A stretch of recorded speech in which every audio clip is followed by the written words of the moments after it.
И снова приветствуем вас, уважаемые любители футбола. Вновь говорит и показывает стадион «Патриот», город Уссурийск, Приморский край, где сегодня в очередном матче 10-го тура розыгрыша Дальневосточной юношеской футбольной лиги группы для игроков не старше 15 лет. На поле встречаются команды.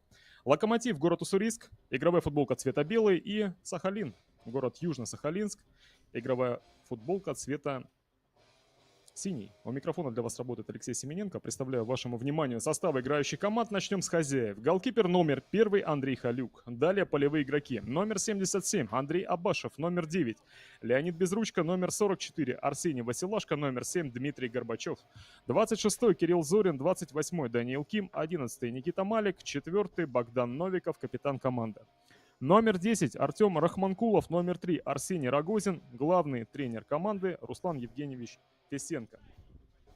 Сахалин, голкипер номер 1 Александр Молдаван. Далее полевые игроки. Номер 7 Эдуард Боку. Номер 55 Дмитрий Волошин. Номер 65 Кирилл Глушак. Номер 33 Кирилл Кицко.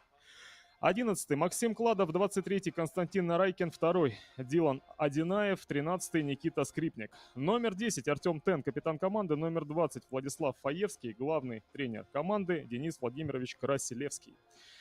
Сегодняшнюю встречу обслуживает судейская бригада в составе: арбитр в поле Богдан Константинов, первый помощник Илья Тройников, второй помощник Илья Тарасевич, все трое город Владивосток, резервный судья Евгений Устенко, город Уссурийск. И инспектор сегодняшней встречи Анатолий Сергеевич Саханенко. Но и все готово для начала этого матча.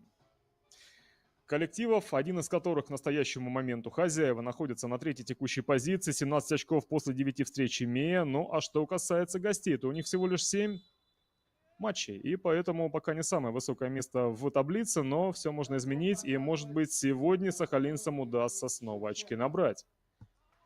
Всего-то навсего сколько? 2 поражения у команды с острова Сахалин и 3 ничейных результата и 2 победы. Ну, а что касается уссурийцев, то 5 побед и 2 ничьих. Вот таким образом 17 очков имеют они. Ну и, соответственно, 2 поражения. Итак, смотрим за этим матчем. И по первым минутам нам сложно будет, наверное, определить, кто же в этом матче прям-таки сможет сходу в лед инициативу захватить. Команды попробуют побороться. Пока полны сил, энергии, свежести. Будут ребята пробовать бежать, действовать активно в каждом из моментов. Право на подачу издалека зарабатывают игроки Лока. А Дмитрий Горбачев использует эту позицию для того, чтобы бить. Хо-хо, даже оттуда, вы видели? По диагонали, когда до ворот было метров 40. Дмитрий пробивает. Мы ему, как всегда, за это аплодируем. Самый бьющий футболист Дальневосточной юношеской футбольной лиги. И даже если, например, сравнить с кем-то из игроков группы не старше 17 лет, там все равно нет настолько бьющего футболиста, как Дмитрий. Так что продолжаем мы от него ждать. Общее количество ударов за игру 6-8, не меньше. Ну и гости мяч от ворот выбивают. Быстро его теряют. Стоят, смотрят. А в это время Лока. Длинная передача вперед. И от капитана сахалинцев пас направо. Сам же он туда направо задвигается, забегание совершая, видя там свободную зону. Мяч находится в воздухе. Подхватывается он нападающим хозяев. А нападающий хозяев, это мы с вами помним, что Артем Рахманкулов, номер 10. И будет дружно Локомотив сейчас на чужой половине прессинговать. А гости за боковой линией мяч вбрасывать. Против ветра в первом тайме они. И пока что мяч ни ногой, ни рукой за среднюю линию перекинуть не могут.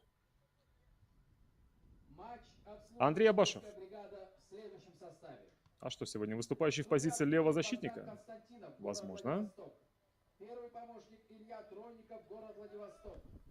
Никита Малик, скидка назад. И капитан, он же Богдан Новиков. Удар вперед. Там справа что-то развивается, некий забег совершается. И в том числе при помощи ветра мяч набирает такую скорость, благодаря которой пределы поля покидает. Несмотря на все старания футболистов, особенно игрока атаки, за ним поспеть. И Александр Молдаван готовится. И Дмитрий Волошин тоже. Готовятся они долго, выбирают точку из множества вариантов внутри площади ворот, откуда будут они в итоге мяч водить. Видимо, какую-то ямку нашли, туда мяч установили и ударили. Но снова ударили как? Метров на 20. Гостям пока что сложно. А хозяева, мы видим, что уверены. Арсений Василашко, один из двух центральных защитников, вертикально вперед. Забег там должен быть Зорин. И мяч уходит. Кирилл его обработать не успевает. И снова попытка. Молдаван, Волошин, может быть кто-то еще. Вариант розыгрыша применяется. Пас направо. Используется подкат от Дмитрия Горбачева, у которого на спине номер 7. Абашев. 7,77 сегодня здесь слева. По первым минутам в этой игре. У Лока. Забег интересный, в котором капитан устремляется и другого капитана опережает. Смотрите сражение. Двух ребят, у которых на рукавах повязки. Капитанские. Возлагающие на них особенную ответственность. Хороший интересный момент был. Новиков с Артемом Теном справился. Но вновь и вновь Артем будет пробовать. Обострять. А пока что Артем Рахманкулов вновь имеет возможность за мячом бежать, потому что снова он вперед в перспективные зоны отправляется и защитниками выбивается. Пара центральных защитников у сахалинцев видимы. Дилан Одинаев номер 2 и Дмитрий Волошин номер 2 пятерки. Скидка. Тен. Удар.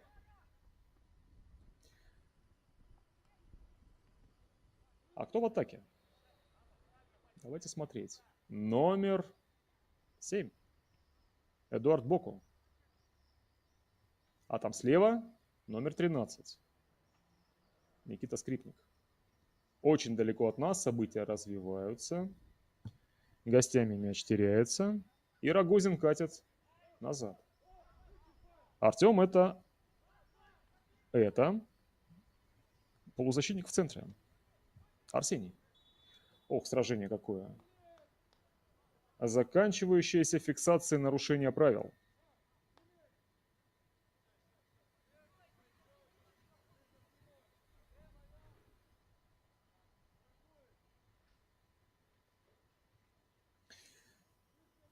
И Андрей Халюк по ветру сильно бьет.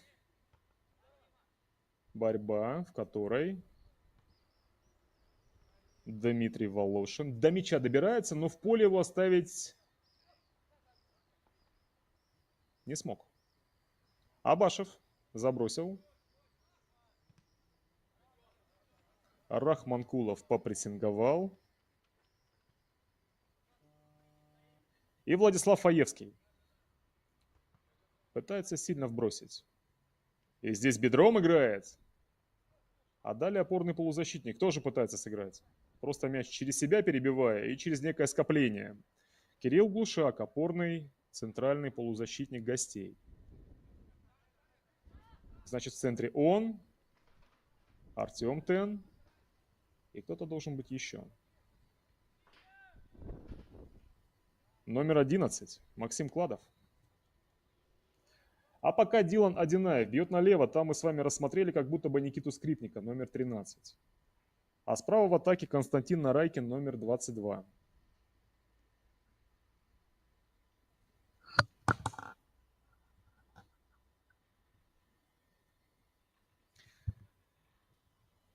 Итак, с мячом снова хозяева. Вбрасывают они. Ким справа сегодня, хотя мы знаем, что Ким обычно слева. Но Данил сегодня там.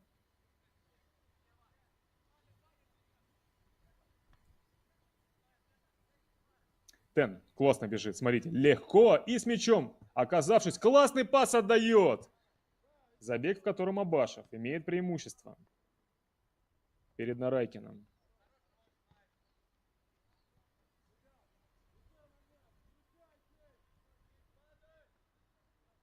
Фаевский. Вбросил туда, где был партнер, но было сразу вокруг него двое соперников, но все же. Мяч остается у сахалинцев, и здесь бы уже еще бы что-нибудь придумать поострее. Вот, например, так.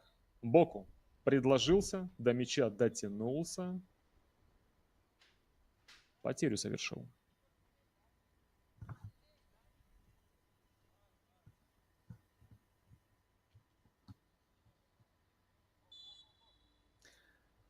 Халюк. Мяч разыграл. Василашка. Оказался заблокированным.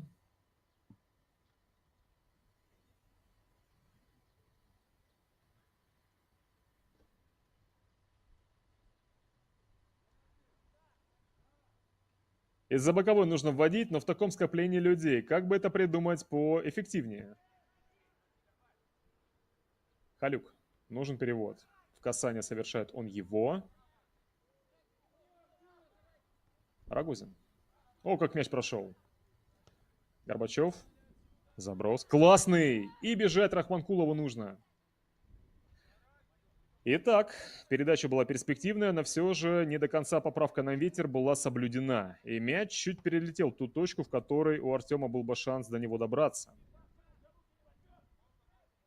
Сброс от Одинаева на Молдавана. У того сложности. Помогает Тен. Боку. Тен. Совместными усилиями гостя, большим количеством, в прессинге на чужой половине. И мячом все-таки... Но все-таки завладеют или нет? Нет, все-таки не завладевают. Они вот сейчас вот тут секунд 10 предприняли попытку, но все же не смогли под контроль игровой снаряд взять. Горбачев. Соперник его оттеснил. Фаевский был в этом эпизоде достаточно серьезно настроенным. И так, конечно же, на грани фола, но справился с оппонентом. Новиков. Вот такое вот скрещивание, позволяющее остаться в позиции не вне игры, а в рамках правил для Горбачева. И когда одного прокинул, и когда навстречу выскочил второй, Дмитрий нарушает, при помощи подката к мячу тянулся, но быстрый Артем Тен оказался первее у игрового снаряда и смог его из-под ног Дмитрия выбить и как раз-таки самому перед этими ногами катящегося соперника оказаться, и из-за этого он, Тен, был сбит. Нарушение по неосторожности Дмитрием Горбачевым было совершено.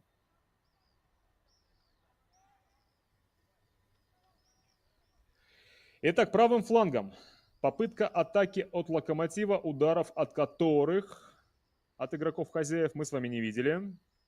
Кроме как тот удар-пас, который позволил себе метров 40, выполняя штрафной, когда все ожидали навеса, Дмитрий Горбачев. А сыграно тем временем уже 12 минут.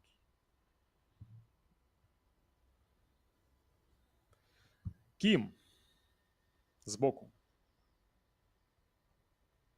Может быть, предложиться бы в центре? Нет, заброс вдоль боковой. Там, где много-много людей. И там же продолжают события разворачиваться.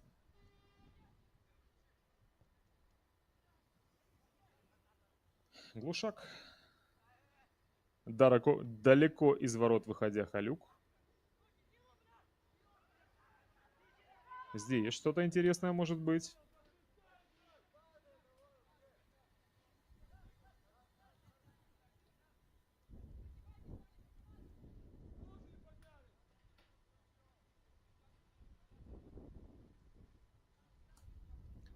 Молдаван готовится. Тщательно. Тен. Потеря.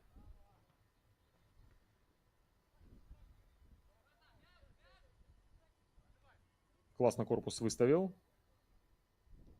Борьбу выиграл, но отдал не точно. После этого Нарайкин. И снова Александр Молдаван.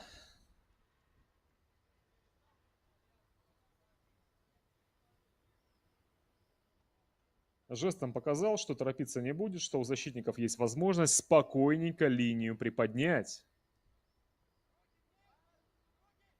Далее вот такой вот подвес и еще один. А вот здесь достаточно перспективный, потому что по диагонали в зону, которая весьма свободная.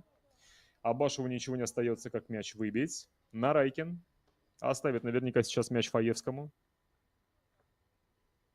Фаевскому бы поторопиться, если он действительно планировал вводить. Нет. Боку скидка. И Нарайкин по диагонали удар в сторону собственных ворот. Интересно.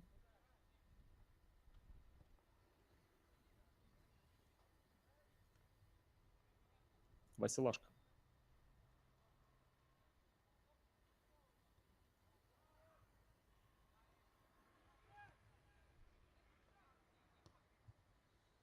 Абашев. Тен. Обманное движение. Обыгрыш. Нарайкин. Тоже обыгрыш. Против Абашева. Тен. К линии ворот прорывается. И вот такой навес совершает. Молодец, капитан.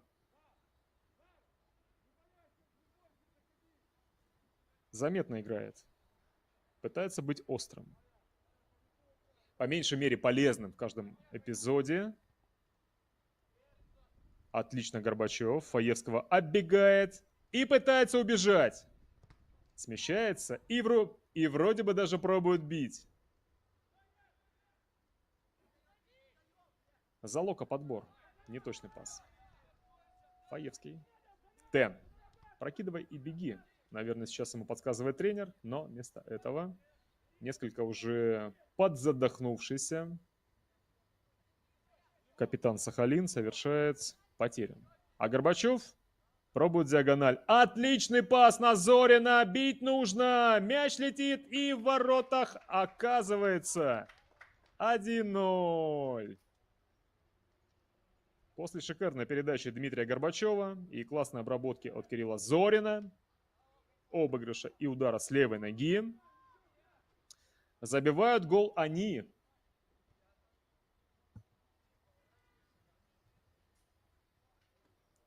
И еще и некий рикошет был от Никиты Скрипника.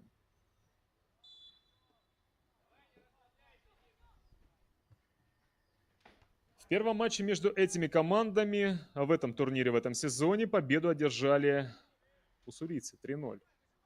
В том матче все решилось в концовке. 75-я минута стала той, на которой был первый мяч забит, а потом еще два. Ну а здесь на 16-й отличился Зорин.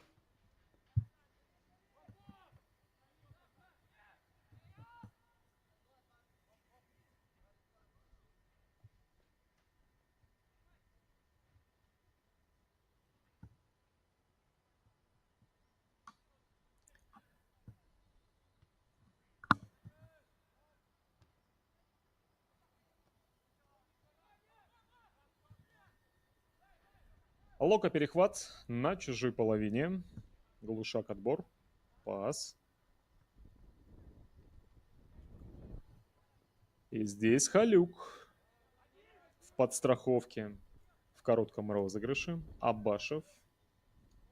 Рогозин. Отлично на Зорина. Оу, положение вне игры.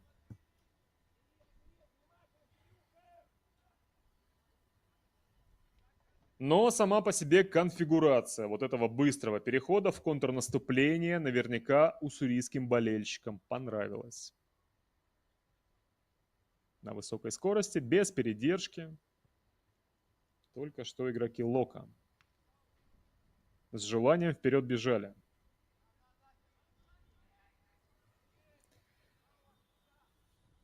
Такой прессинг на сверхвысокой скорости был только что осуществлен. После этого Ким подвесил. Фаевский С левой ноги выбил. Но и Боку отчаянная игра рукой.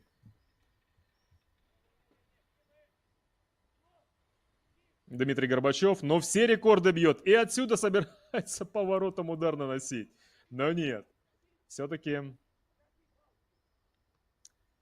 решение переменил. Киму мяч оставил.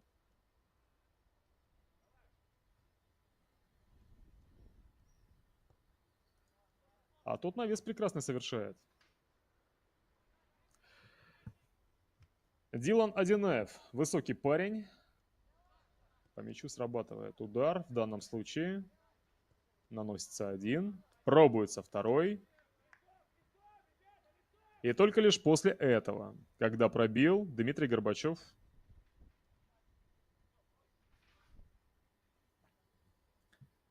некую точку в этой атаке ставит.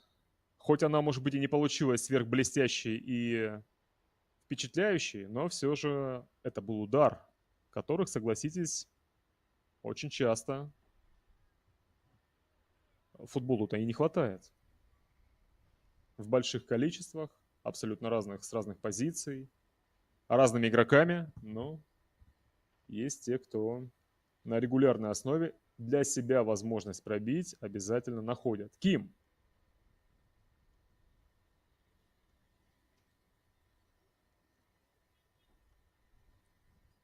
Малик. Глушак.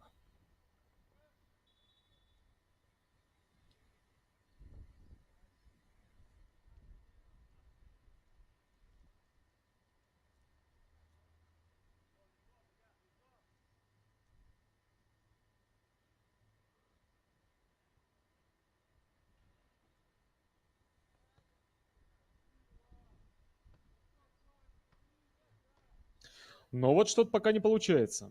Первые 20 минут как-то мяч надежно взять под контроль сахалинцам. И где бы они ни пытались слева, справа, либо по центру, пока что не нащупывается неких взаимодействий, благодаря которым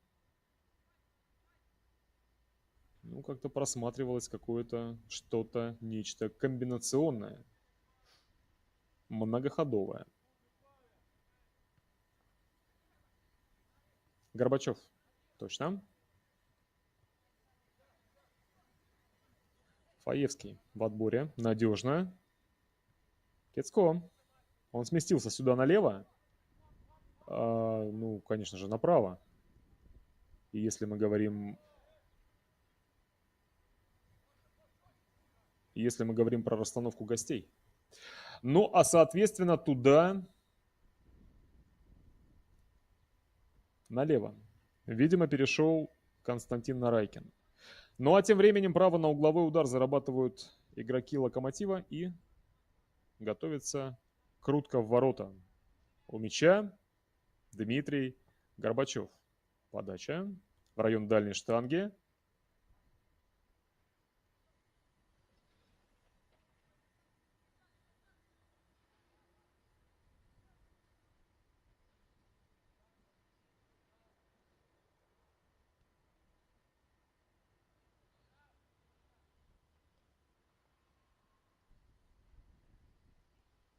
Дилан Одинаев мощно пробивает.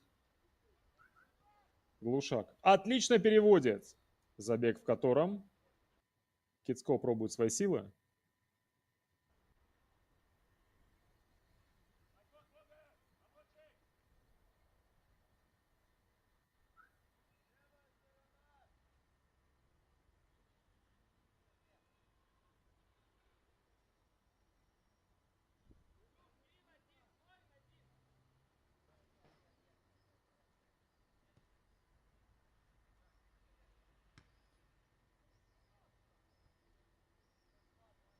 До Зорина мяч доходит. Один в один легко соперника он обыгрывает. И сейчас второго тоже будет прокидывать. Бежать, но снова.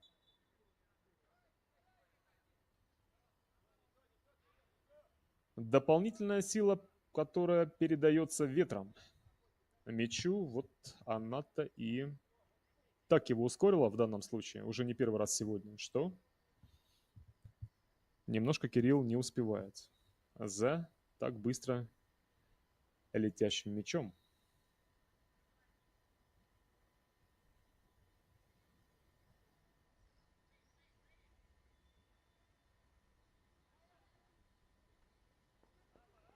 Забег боку. Смотрите, у Арсения Василашко мяч забирает. Арсений, правда, после этого не мог соперника без блока отпустить. И право на угловой зарабатывается гостями.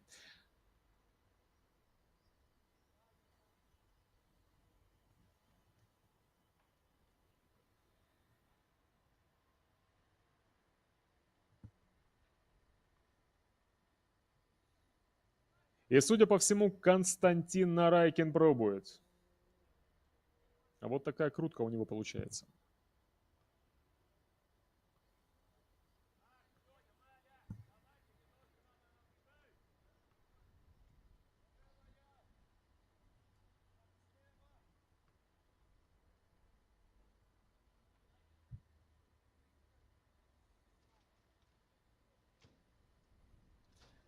Сильный удар вперед Андрей Халюк. Артем Рахманкулов давно не цеплялся за мячи. Горбачев, Абашев должен был быть здесь. Но вместо него открылся Малик.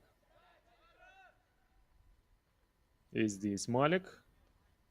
Двоих оббежал легко. Те, в общем-то, не стали никаких усилий предпринимать для того, чтобы Никиту остановить. Тен побежал. И пас готовит. Корпусом мяч прячет. И налево на Константина Нарайкина отдает. Тот, ему нужно выбираться было оттуда. Немножко подзатянул, потерял. Паевский.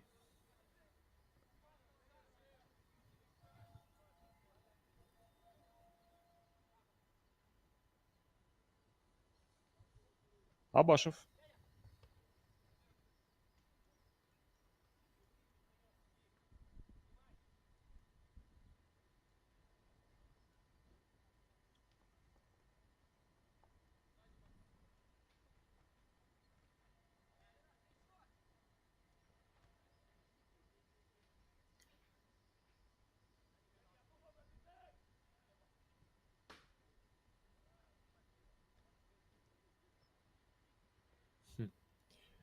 Рисковая передача Дмитрия Волошина. Далее Кирилл Глушак.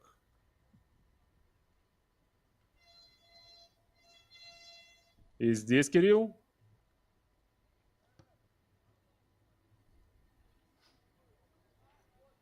И шанс у Зорина возникает. Скидка. Удар. В створ.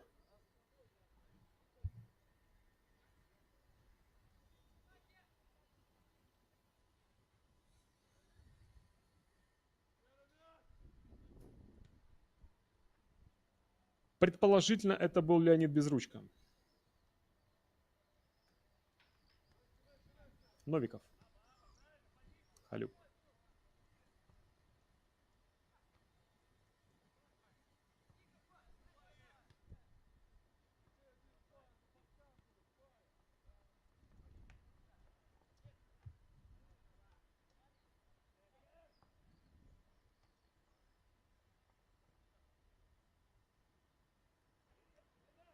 Рогозин.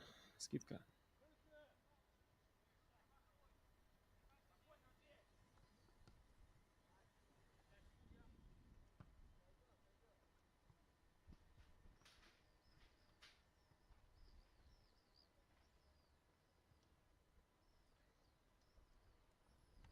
Паевский.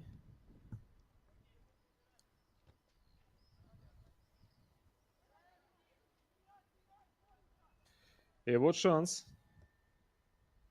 Против Кима 1 на 1 оставался Константин Нарайкин. Но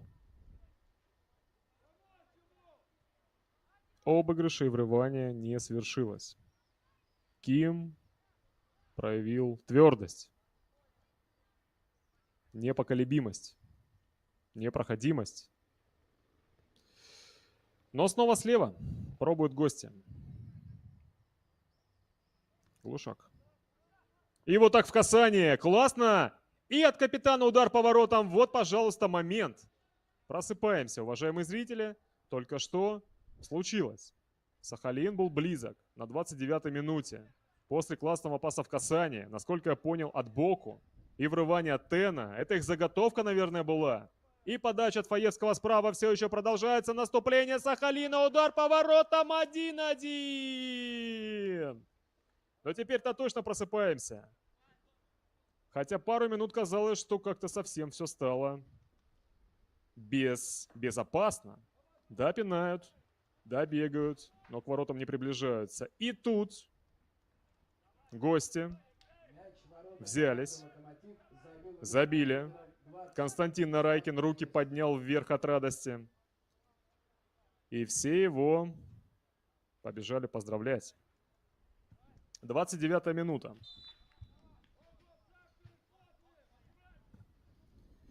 Ну и на этих эмоциях, уважаемые зрители, ребятам еще 10 минут доигрывать, а нам 10 минут досматривать. Слева Абашев. Пас на Рахманкулова. Положение вне игры у Артема. Сегодня первое, а в турнире уже, наверное, 101-е. Фаевский. Вдоль боковой линии. Сильно вперед. Чуть по диагонали. И борьба, в которой Артем Рахманкулов был близок к отбору. А в итоге забрал Горбачев. И Артем с мячом. Но Одинаев, высокую степень концентрации проявляя, мяч забирает. Но, правда, сильно выбить не получается. Горбачев с правой ноги. Перевод. Зорин где-то должен там. Рывок совершать.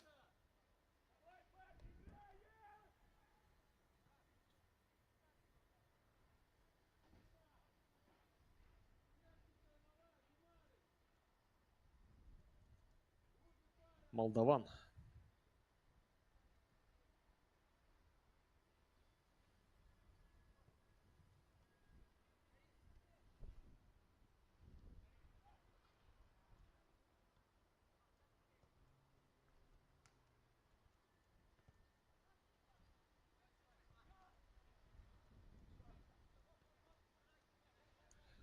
Лока. Это был Малик.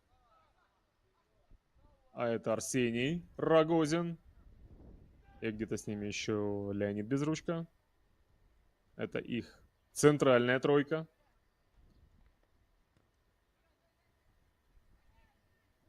Гости подбор. Решительный прорыв. И нарушение правил.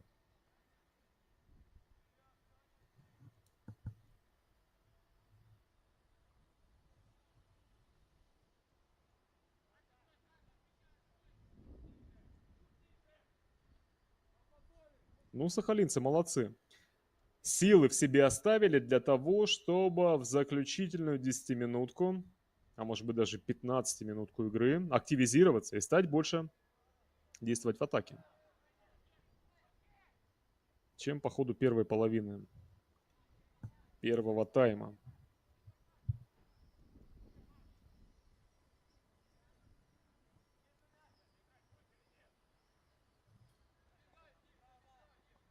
Дмитрий Горбачев, пас пяткой. Владислав Фаевский сильно вперед. Арсений Василашко.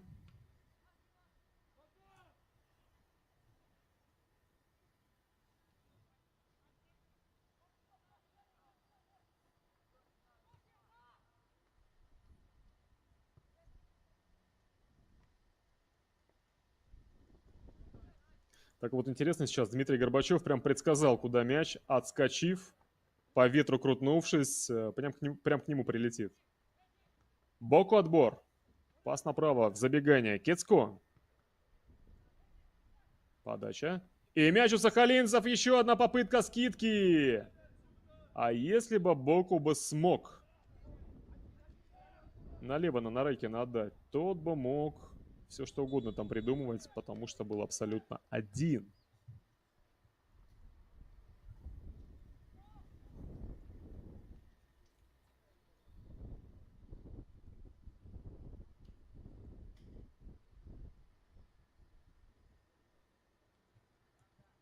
Богдан Новиков.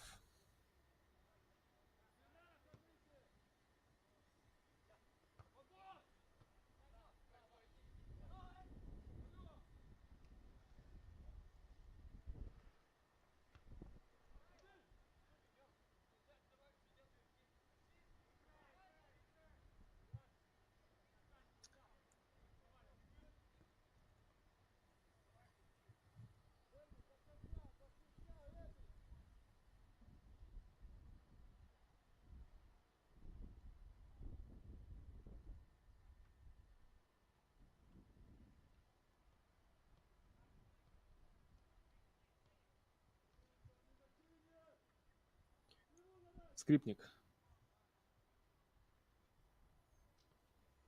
Пока мы с вами сходили, заварили чай, подготовился к вбрасыванию, мяч отдал партнеру.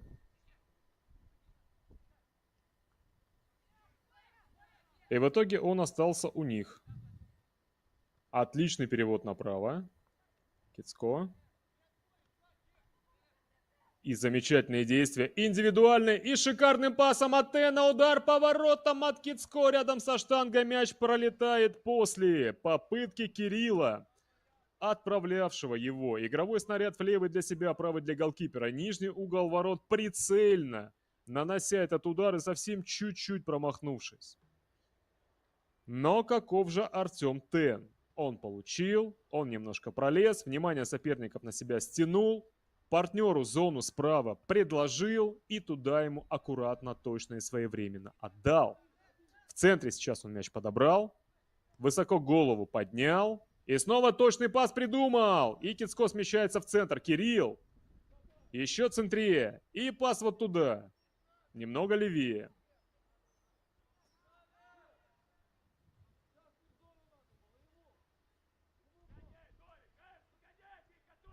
Молдаван. Волошин. Фаевский.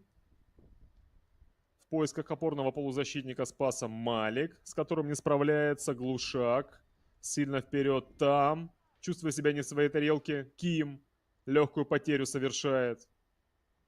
Пытается исправиться, бежит. Но туда же бежал и Скрипник.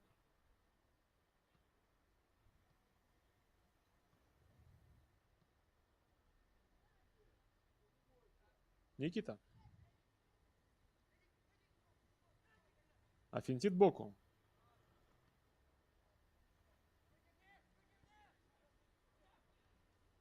Глушак. Тен.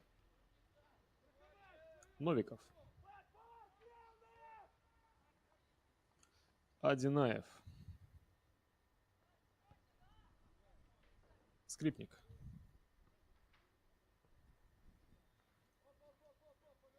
По задумке здорово. Там диагональ очень была нужна. Но как-то Кирилл Кицко на нужной волне не оказался. Абашев.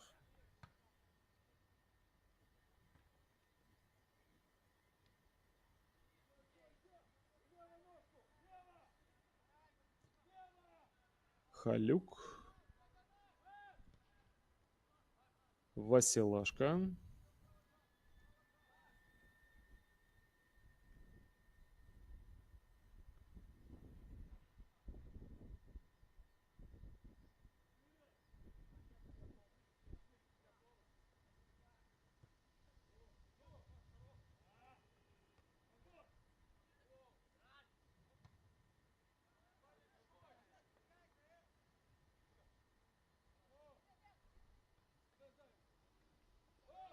Вот из почти 40 минут, сколько игра уже идет, ну, такое значительное количество времени, минут, мяч находится в воздухе. Летает, парит.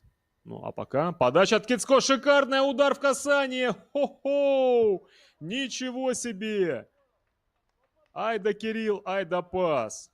После того, как флангами они поменялись, как заиграли эти двое. Кецко и Нарайкин. Нарайкин так и вовсе отличился. И здесь мог забить. Новиков. Скидка на третьего. И ждал в это самое мгновение Дмитрий Горбачев то, что его действия сумеет поддержать играющий сегодня вместе с ним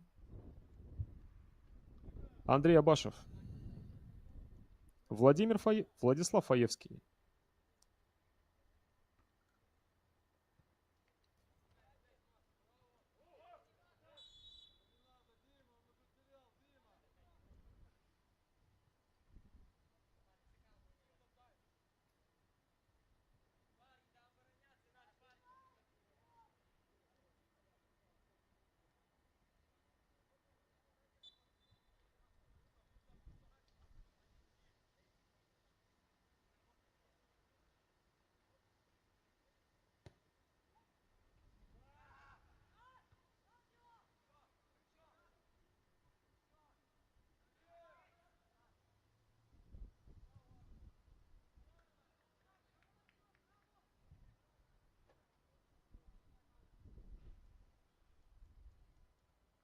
Скрипник.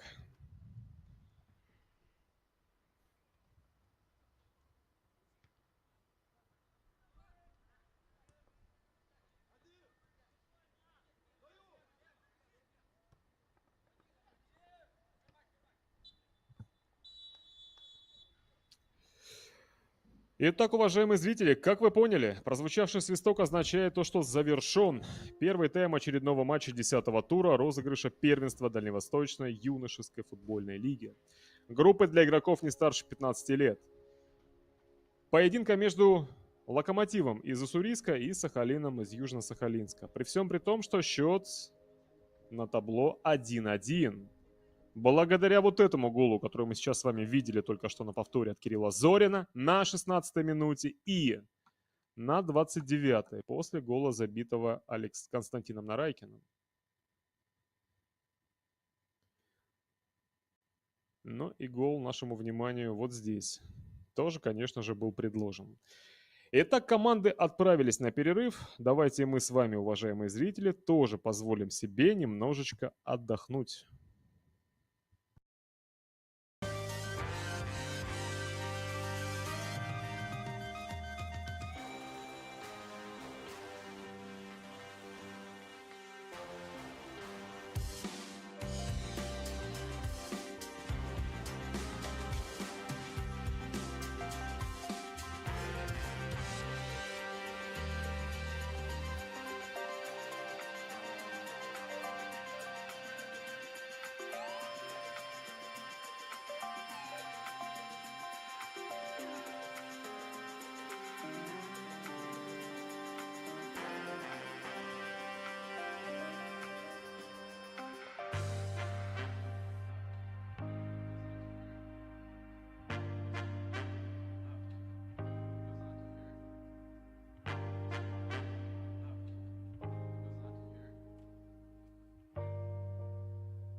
Второй тайм матча между командами «Локомотив Уссурийск» и спортивная школа «Сахалин» Дальневосточной футбольной лиги.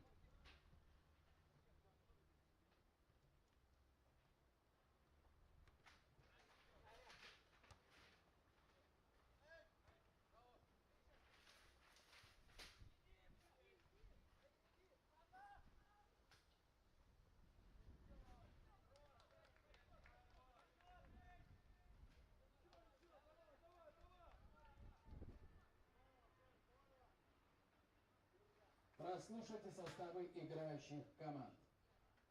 Команда «Сахалин» играет в следующем составе. Номер 1 Молдаван Александр, номер 7 Буку Эдуард, номер 55 Волошин Дмитрий, номер 65 Глушак Кирилл, номер 33 Кецко Кирилл, номер 11 Кладов Максим, Номер 23 Нарайкин Константин. Номер 2 Одинаев Дилан. Номер 13 Скрипник Никита. Номер 10 Тен Артем. Номер 20 Фаевский Владислав. И снова приветствуем вас, уважаемые любители футбола. Продолжается трансляция со стадиона «Патриот» из города Уссурийск, где сегодня в очередном матче 10-го тура розыгрыша первенства Дальневосточной юношеской футбольной лиги группы для игроков не старше 15 лет на поле встречаются команды. Хозяева «Локомотив», город Уссурийск, Приморский край, и гости Сахалин, город Южно-Сахалинск, Сахалинская область. По результатам первой половины счет 1-1, благодаря голам, забитым на 16-й минуте Кириллом Зориным, приморцем, и на 29-й минуте Константином Нарайкиным, сахалинцем. Но и смотрите, гости в атаке находятся, большими силами в чужую штрафную пришли. И за позицию сейчас с соперниками будут бороться. Навес, полет, выпрыгивание и Богдан Новиков на мяче первый. Попадание то ли в руку, то ли в корпус. И здесь Богдан головой, и скидка в которой, точнее сказать, попытка мяч отбить, отбросить, с которым Халюк не справляется после этого удара. И далее, смотрите, развиваются события, что даже настолько долго Боку был с мячом, и после этого Нарайкин подачи и Боку прям практически насев на оппонентов всех вместе сразу. Очередную борьбу за мяч выигрывается, и лишь только после этого, вот этого всего многослойного атакующего действия от сахалинцев, мяч пределы поля покидает, и, конечно же, эта атака была самая продолжительная из всех, которые мы с вами в этом матче видели. Из тех, которые довели бы мяч до штрафной площади, и в нем бы так долго мяч там был. Отлично отдохнули, классно настроились гости. И в центре мы видим, как мячом завладев, скорость набирает, передачу отдает налево. И скорость набирал. К мячу бежал Константин Нарайкин, номер 23, на передаче от Максима Кладова. Давайте вспомним, что касается гостей. Голкипер Александр Молдаван, пара центральных защитников Дилан Одинаев и Дмитрий Волошин, слева и справа в обороне Никита Скрипник и Владислав Фаевский, тройка полузащитников Кирилл Глушак и Максим Кладов, а также капитан Артем Тен, и тройка атакующих футболистов Кирилл Кицко, Константин Нарайкин и центральный форвард, центральный нападающий Эдуард Боку.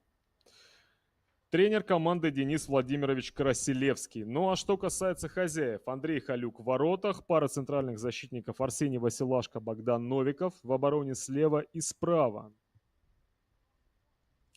Андрей Абашев и Даниил Ким.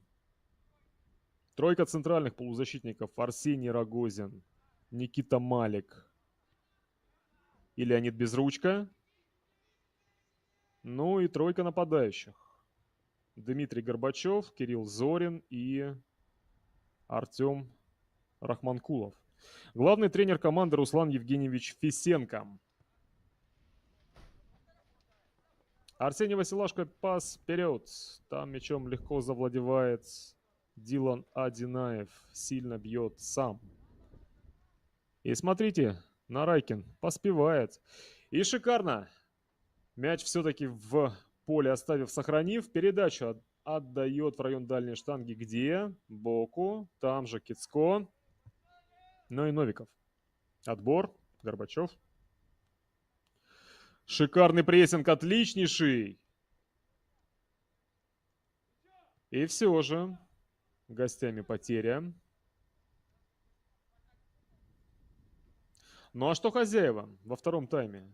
Вот уже 5 минут как обороняющиеся. Халюк, Новиков, то есть Горбачев. И далее перевод налево. Зорин.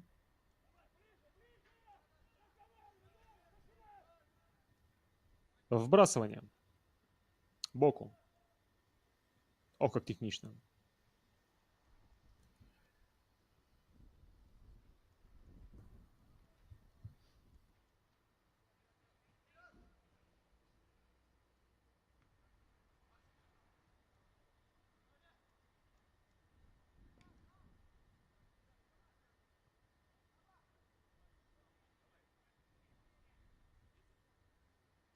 И вновь Боку. Смотрите, как за мяч цепляется. Перевод, точнее нет, выбивание.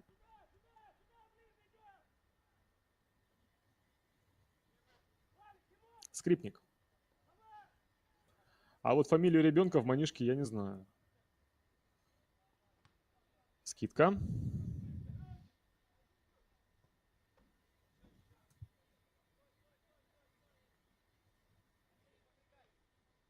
Василашка. Где опорные полузащитники? Пас по диагонали. Передача доходит. Владислав Фаевский, потому что по мячу промахивается. Зорин разбегается по широкому радиусу. Оббегает и простреливает. Но давайте отметим то, что такой достаточно заметный по картинке ветер и преимущество, которое благодаря этому было в первом тайме у хозяев. Сейчас оно у гостей. Боку. Тен. Ох, как же легок на ногах. Пас направо от Артема. Кирилл Кицко. Удар по воротам. Второй сегодня. Кажется, у Дмитрия Горбачева появился конкурент.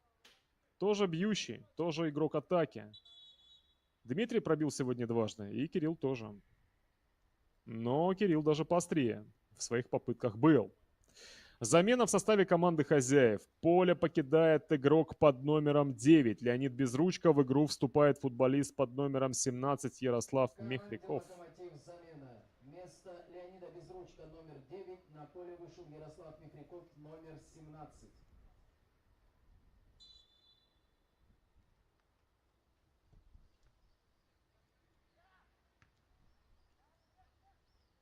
Тен. Отлично налево. Нарайкин. Обманное движение. В центр. Уход. И, смотрите. И снова Нарайкин был близок к мячу, а в итоге чуть было боку. Не оказался перед самыми воротами. Фаевский. Тен.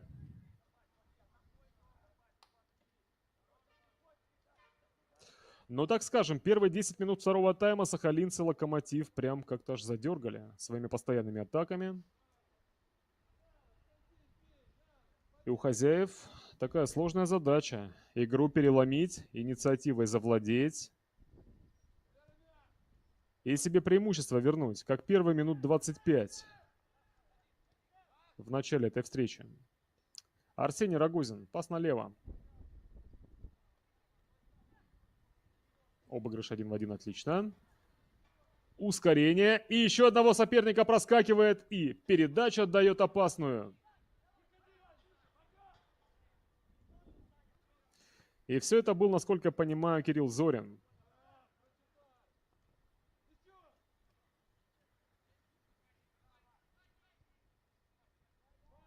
Андрей Абашев.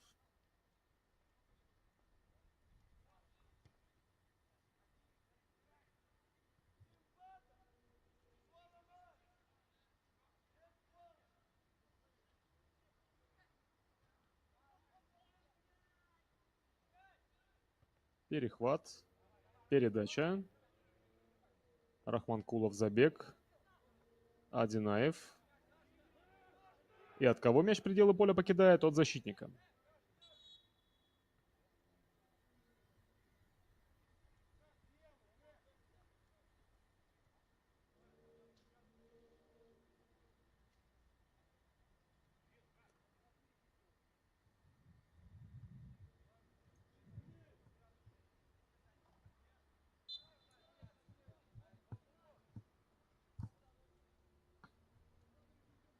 Горбачев. Ким. Дмитрий. Пас. Ким. Даниил. И снова аут.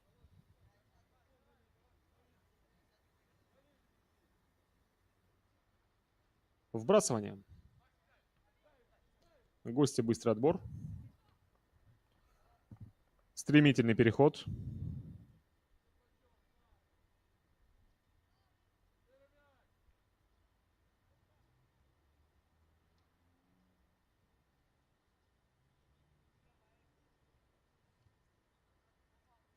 Халюк, Новиков. Пас. Арсений Василашко. Удар.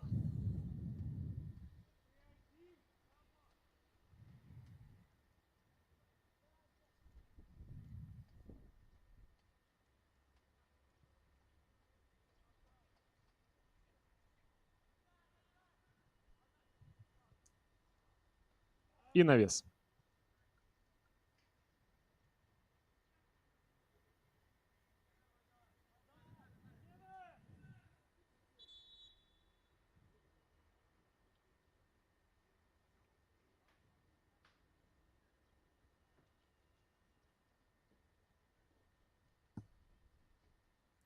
Еще одна замена в составе команды хозяев. Артем Рахманкулов с поля уходит и Кирилл Еремин В команде «Локомотив» замена. Вместо Артема появляется. Рахманкулова номер 10 на поле вышел Кирилл Еремин, номер 5.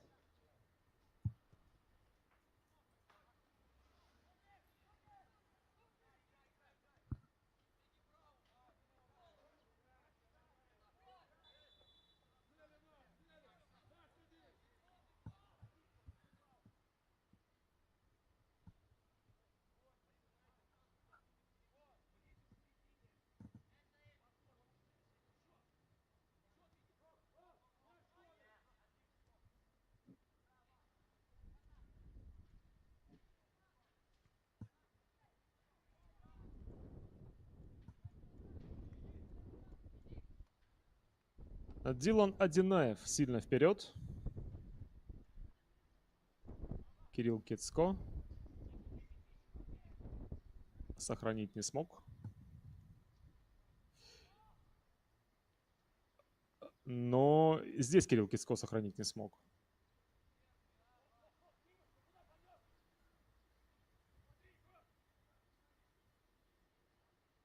Новиков.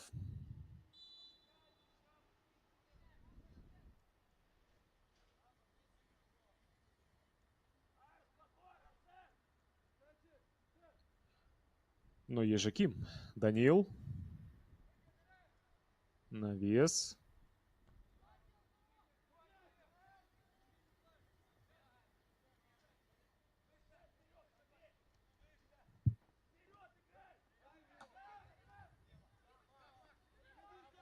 Перехват. Устремление на высокой скорости. Хо-хо, здорово было. Максим Кладов. Только лишь уже в тот момент, когда пытался передачу на боку отдать.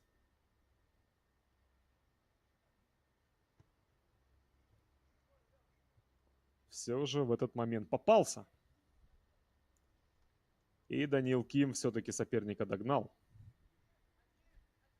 Кицко. Обыгрывает. Сохраняет. Прячет мяч. Пас отдает.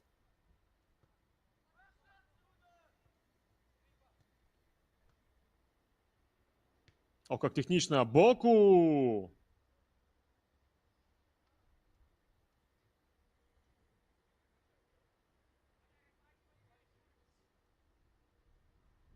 Халюк.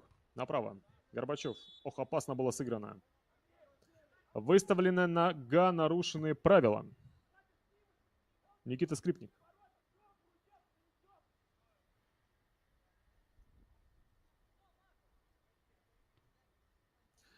Арсений Василашко. Богдан Новиков. Пас. Забег. Ох, как Тен бежит. А точно он 100-метровки не бегает? Там же на стадионе как? Спартак на Сахалине. Одновременно с занятиями по футболу.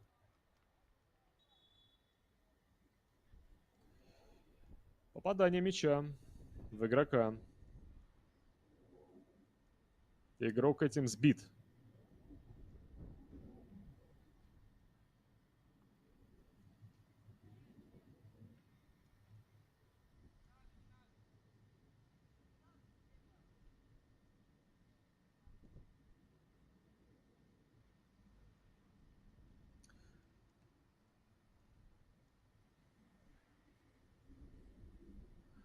Владислав Фаевский, правый защитник. Восстановился. Позицию занял. Андрей Абашев. Владислав. Кицко. У него все хорошо. Мяч у них там.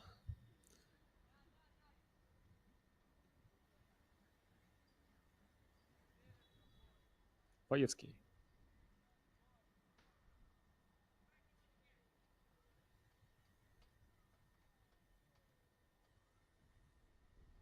Боку. Подача. Летит мяч. И где там оказывается? Халюк.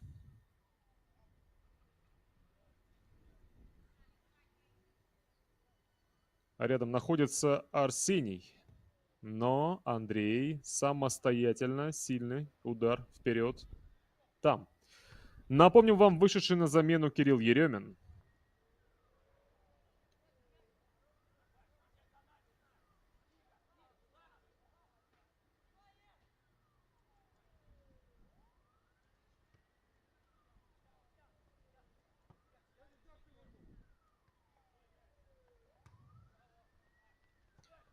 Василашко.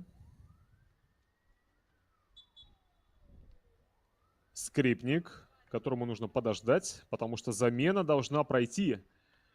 Итак, кто уходит? А уходит, уважаемые зрители, заметнейший Эдуард Боку. И вместо него появляется Кирилл Никитин, номер 25. И тоже, видимо, центральный нападающий.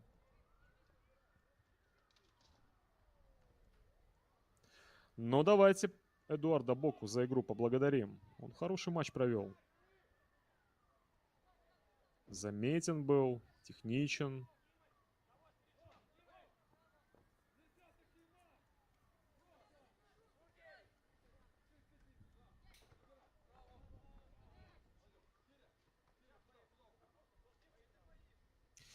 И тут же в игру появившийся Кирилл Никитин включился, скидку совершил.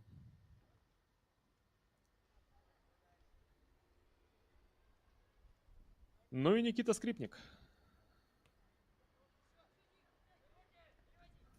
Константин Нарайкин. Ловко. Скрипник. Вперед. Никитин бежит. Халюк ловит. Не торопится вводить. Хотя смотрел он прямо туда, по направлению Михаила Зуева. И как будто бы у Зуева там была возможность некая для приема мяча и для быстрого его туда ввода. Нарайкин. Цепкий! Несмотря на то, что в него соперник вцепившийся. И все-таки отбор. И по диагонали от кого? От Горбачева пас. На Зуева. Высокая скорость которого очень похожа на скорость Зорина, но давайте с вами, точнее, вы-то уже отметили это, то, что Михаил с самого начала второго тайма появился, а я лишь только по ходу второго тайма догадался, то, что нет Кирилла, а есть уже Михаил. И там слева в атаке у Лока. В атаке, правда, которых атак пока что от хозяев во втором тайме совсем немного. 20 минут второго тайма. Преимущество гостей позади. Ким. Передача. Горбачев. Скидка. Данил. Снова ищет Дмитрия. Какую же плотность демонстрируют гости. И быстрый перехват. И бежит Артем Тен. Но поспевает Арсений Рогозин. И выбивает Андрей Абашев.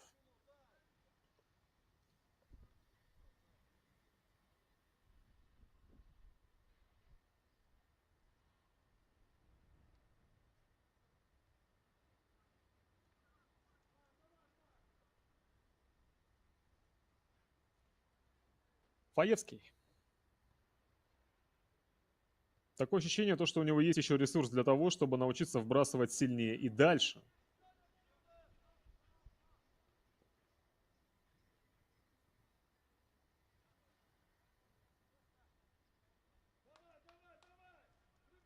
Андрей Абашев.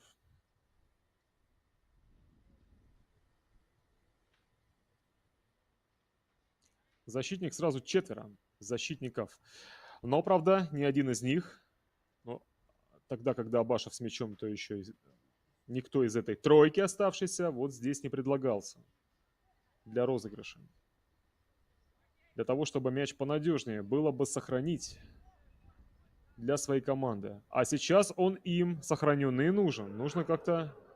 Должны они как-то попробовать вновь какое-то время с ним побыть и уверенность ощутить. Новиков. Быстрый перехват очередной раз. Глушак. Арсений Василашко. Не точно.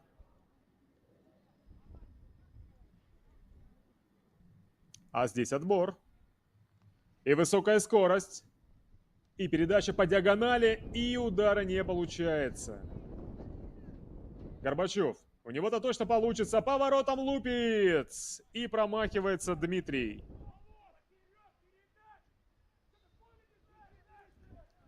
С левой ноги пытался он совершить крутку туда, влево от себя, вправо для голкипера, в самую девятку. Но промахнулся. Александр Молдаван.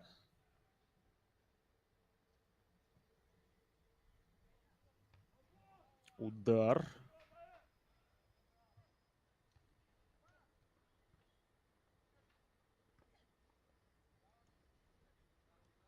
Хозяева. Горбачев. Обыгрывает, убегает и навешивает. Простреливает. Одинаев. Линию полета мяча изменяет.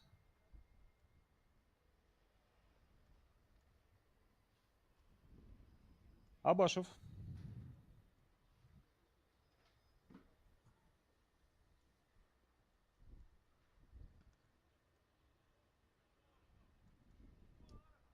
Новиков. Вспомнили про опорника. Рогозин. Ким. Пас. Скрипник. Перехват. Нарайкин. С партнером на коротке. Пас от Никиты вперед. Проходящий Никитин. Даже, наверное, удивившись тому, что мяч таки идет. Летит. Нацеленным образом туда, куда он бежит.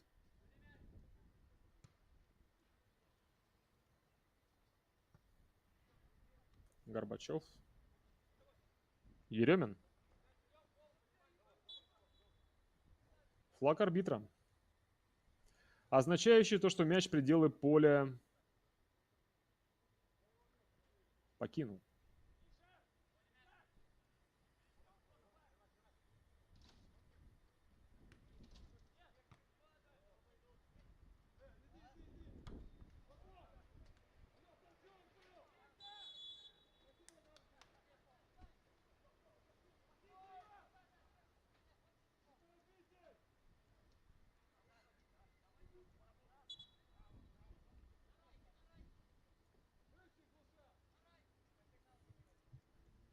Вторая замена в составе команды «Сахалин». Никита Скрипник уходит. Константин Радченко появляется. Константин Радченко, номер 27.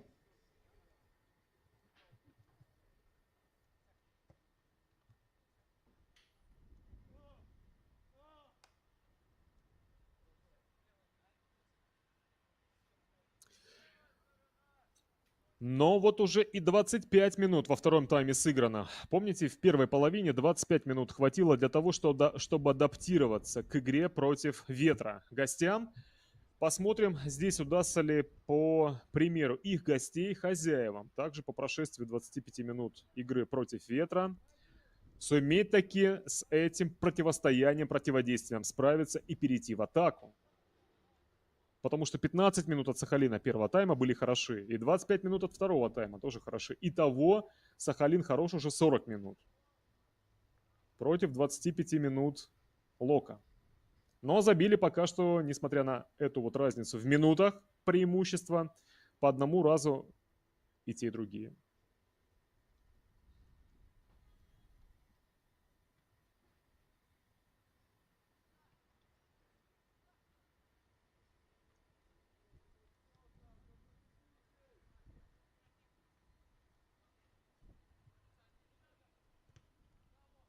Глушак.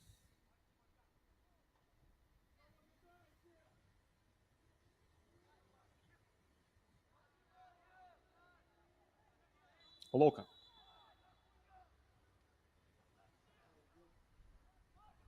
Предупреждение.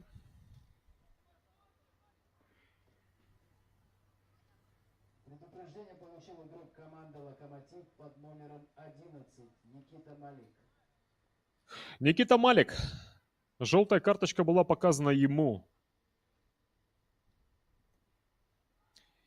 И мяч из перспективной контратаки хозяев был возвращен сахалинцам.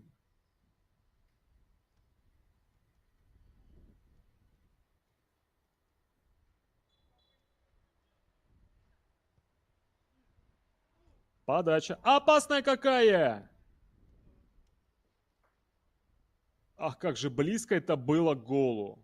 Мяч прилетел прям-таки по центру, на линию площади ворот, тогда, когда там как раз и пробегал высоченный Дилан Одинаев. Все. Если бы он успел бы синхронизировать свой пробег с летящим рядом мячом и пробить, то шансов бы у Андрея Халюка бы не было никаких. 5,5 метров прямо по центру. Никакая реакция бы там не спасла. Кладов. Точно, скидка. Положение вне игры. У Артема Тена.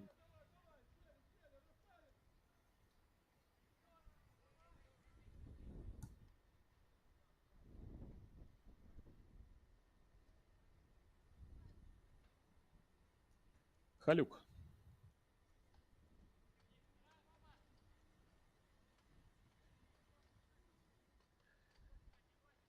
Кецко.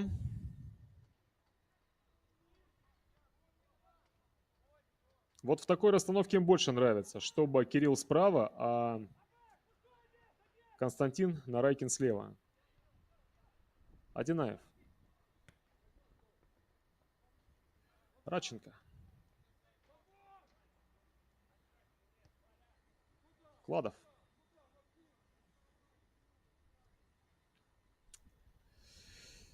Но, кстати, давайте с вами скажем прямо, чуть-чуть пропал из постоянного о себе напоминания Артем Тен.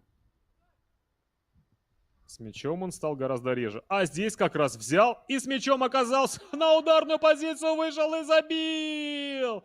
Только-только, Артем, мы вспоминали, как ты, услышав нас, схватил этот мяч, соперника обыграл, ворвался и ударил влево. Для себя, вправо, для голкипера, после шикарной скидки от Кирилла Никитина тогда, когда здесь ложный замах и пролетевший капитан соперников и удар. С расстояния метров в 12 точный выводящий. Команду Сахалин вперед. Воу, айда капитан.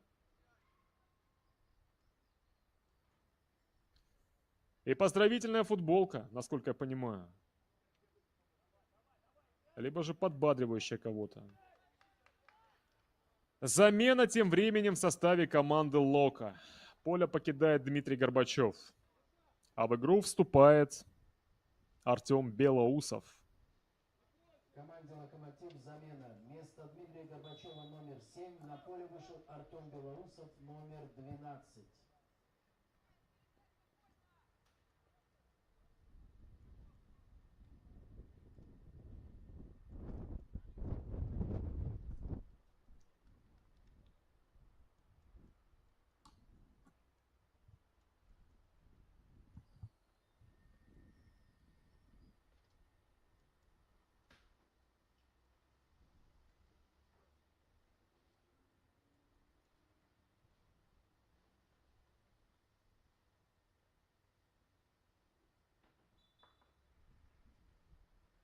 Фаевский.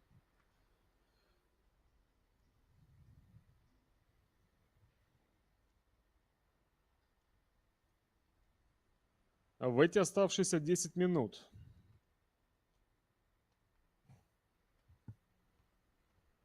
наверное, вряд ли мы увидим много моментов, но хотя бы по одному-то точно команды в состоянии еще создать. Это означает, что у Лока есть шансы на то, чтобы в этом матче не проиграть. Но для этого нужно как-то вот такой настрой соперника переломить. Соперник очень хорош. Во втором тайме сверхнеуступчив. В каждом эпизоде здорово сражающийся, без преувеличения. Замена. Вместо Андрея Абышева номер 77 на поле вышел Артем Белоусов. Номер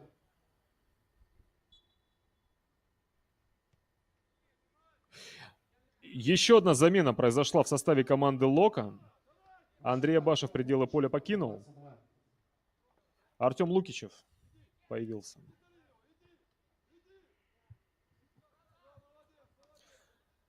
И мы с вами можем предположить то, что Артем это форвард. Да, он сейчас как раз борьбу и выиграл. Он высокий форвард. И Ким сейчас к мячу пойдет.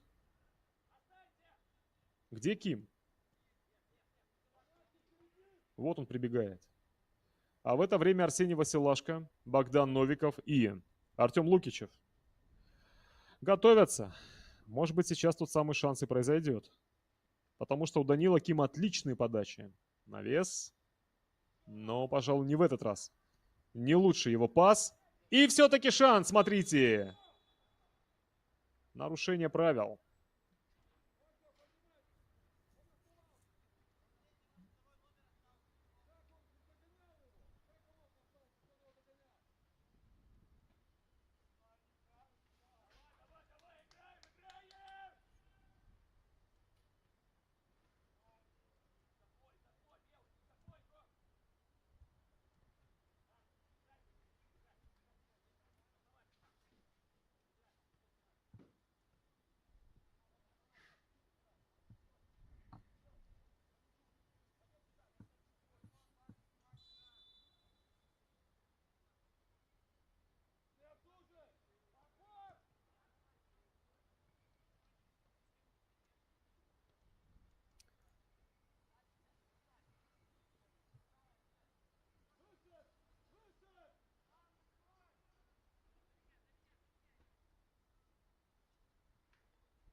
Ким.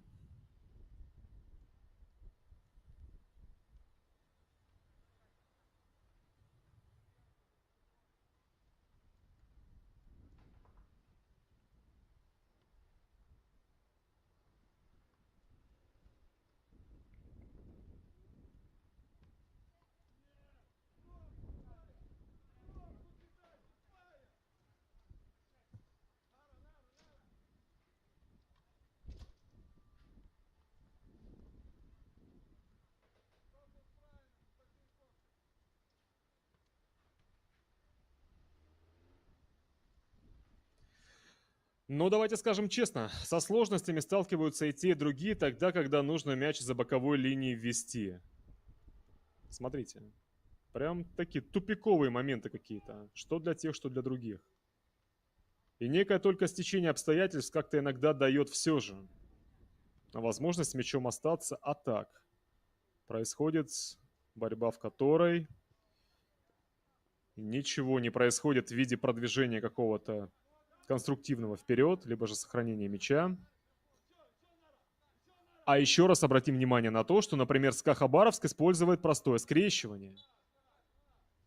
Тот элемент, который больше никто из команд Дальневосточной юношеской футбольной лиги себе не позволяет, а скрещивание для Хабаровска как раз-таки тот самый метод, благодаря которому они спокойненько с каждым аутом справляются и его так разыгрывают, что игрок с мячом оказывается.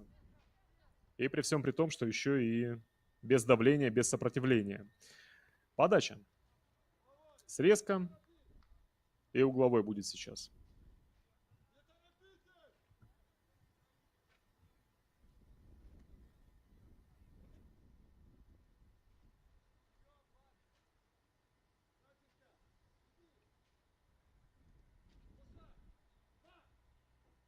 Кирилл Киско, номер 33. Правый нападающий. Подача. Но вот, все-таки смог Дилан Одинаев пробить. Все-таки он и является, наверное, адресатом большего количества передач. Наибольшего количества передач верхом от партнеров на стандартах. Халюк, вперед.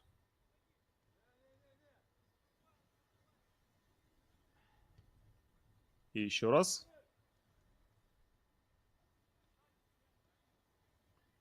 Тен.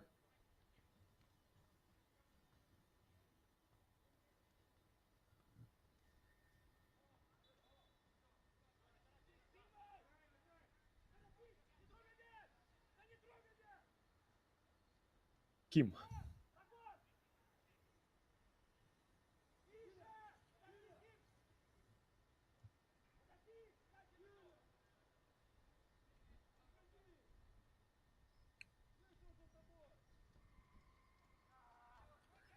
Подача. Нарушение. Одинаев двигался к мячу, кто-то из соперников ему в этом активно мешал. Арбитр это разглядел и игру остановил. За 2 минуты до завершения основных 40 в тайме под номером 2.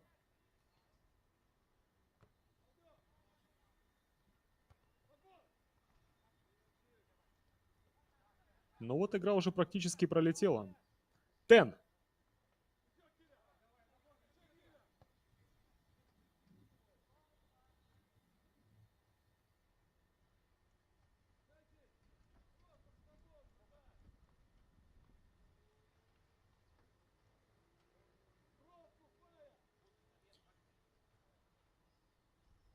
Фаевский.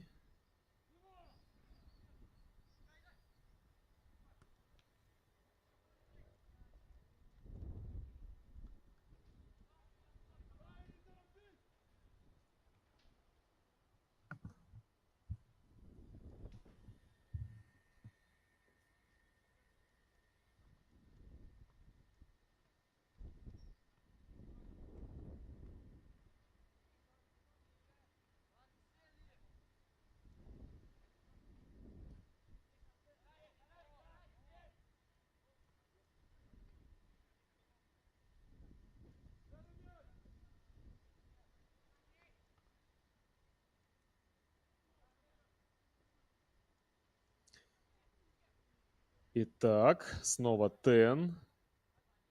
Раскрашивает концовку своими быстрыми легкими ногами. Положение вне игры. Но потому что, видите, концовка все же не стала яркой ввиду того, что, например, хотя еще 3 минуты целых добавленных, что, например, Лока удалось бы такой штурм ворот соперников организовать. Так во втором тайме не получилось хозяевам инициативу перехватить. Так, чтобы прям соперника на достаточно продолжительное время на своей половине закрыть.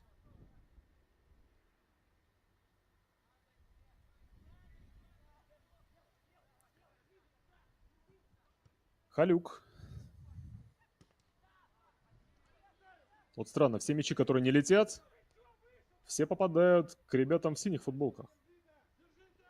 И вот Константин Нарайкин вроде бы уже 82-ю минуту на поле проводит, а как же легок он и бегуч.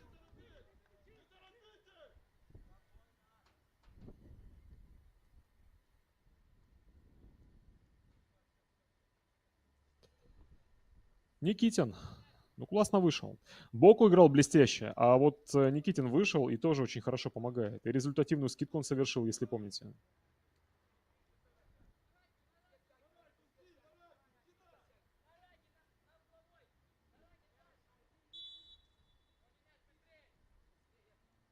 Кладов.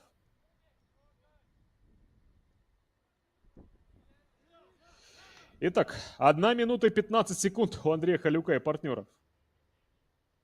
Надо быстро разыгрывать. Акиму бы предложиться. Но там Кецко, видимо, настолько как-то так поднапрягает Кима, то что тот даже об этом и не думал в этом эпизоде. А вот Тен, пожалуйста. Вынуждает соперника, ну вот, быть у своих ворот, а не помышлять об атаке. Обороняться. Вынуждены игроки Лока. Потому что Тен совершил очередной перехват, которых у него в этом матче огромное количество. Снова забег с мячом.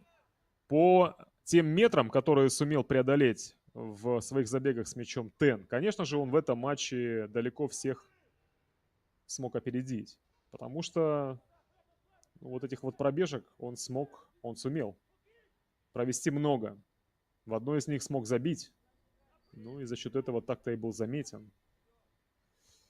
Сыграл, в общем, по-капитански. Отличную игру провел, которая вот-вот должна завершиться. Потому что 3-я минута завершилась. И звучит свисток, уважаемые зрители. Как вы догадались, он означает то, что этот матч подошел к концу. Очередная встреча 10-го тура розыгрыша первенства Дальневосточной юношеской футбольной лиги. Группы для игроков не старше 15 лет. Матчи между командами «Локомотив», город Уссурийск, Приморский край, и «Сахалин», город Южно-Сахалинск, Сахалинская область. И гости празднуют победу. Давайте еще раз их с ней поздравим. А вот этот гол стал решающим. Никитин скидка. Подхватывается мяч в 22-23 метрах от ворот, прямо по центру Теном. Вбегает он, обыгрывает Богдана Никитина и бьет мимо Андрея Халюка, и таким образом победу своему клубу приносит. Ну а в первом тайме смогли отличиться на 16-й минуте Кирилл Зорин, на 29-й Константин Нарай. Итак, уважаемые зрители, на этом основная часть нашего репортажа подходит к завершению, и нам лишь только остается с вами еще раз обе команды за игру поблагодарить, гостей с победой поздравить, друг другу всего самого лучшего и доброго на прощание пожелать. Ну а я со своей стороны, по традиции, как и в конце каждой трансляции, призываю вас всех заниматься спортом, потому что спорта в жизни современного человека должно быть много.